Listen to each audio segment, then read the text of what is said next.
फ़लस्तीन के भारत में राजदूत अदनान ने कहा कि भारत इस महासंकट की इस घड़ी में बड़ी भूमिका निभा सकता है।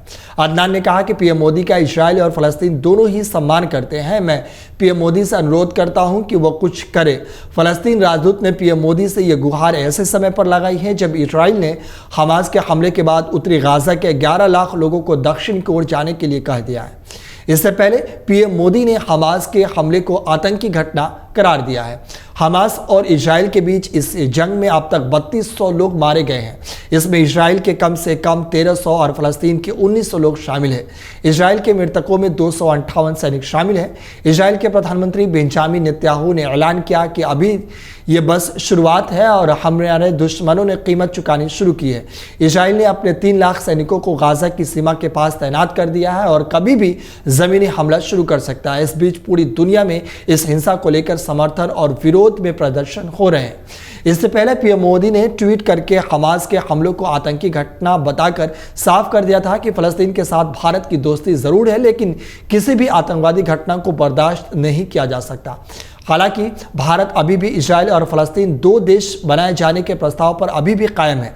इस बीच रामल्ला स्थित फ़लस्तीनी स्वास्थ्य मंत्रालय ने कहा कि वेस्ट बैंक में इजरायलियों के साथ झड़पों में कम से कम 14 फ़लस्तीनी लोग मारे गए हैं।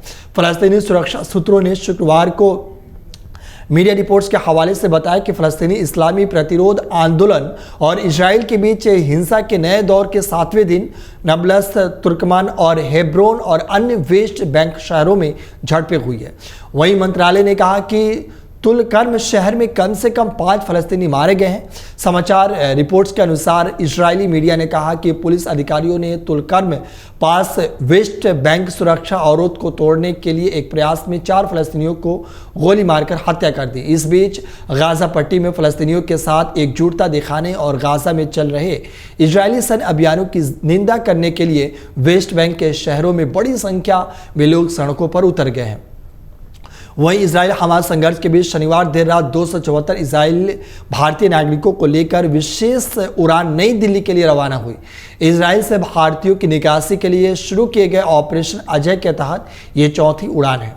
बता दें कि शनिवार सुबह इजराइल से 235 भारतीयों का दूसरा जत्था दिल्ली एयरपोर्ट पहुंचा था, जबकि पहली उड़ान से 212 भारतीय लौटे थे। इस तरह अब तक इजराइल से 644 भारतीय वापस आ चुके हैं। केंद्र सरकार ने इजराइल और हमास के बीच जंग के बाद स्वदेश लौटने के इच्छुक लोगों के लिए ऑपरेशन अजय शुरू किया है, जिसके तहत कई सारे भारतीयों को इंडिया बुलाया जा चुका है। और इसी बीच जो जंग है ये खूनी हो गया है और इसी बीच यहाँ के फ़लस्तीन के लोगों ने और वहाँ के दूतावास ने भारत सरकार से अपील की है कि इस जंग में आप कुछ भूमिका निभाइए ताकि इस जंग को रोका जा सके। अमर उजाला अब आपके टीवी पर भी। अपने स्मार्ट टीवी पर YouTube पर सर्च करें अमर उजाला, चैनल सब्सक्राइब करें और देखें ताज़ा खबरें, वो भी HD क्वालिटी में।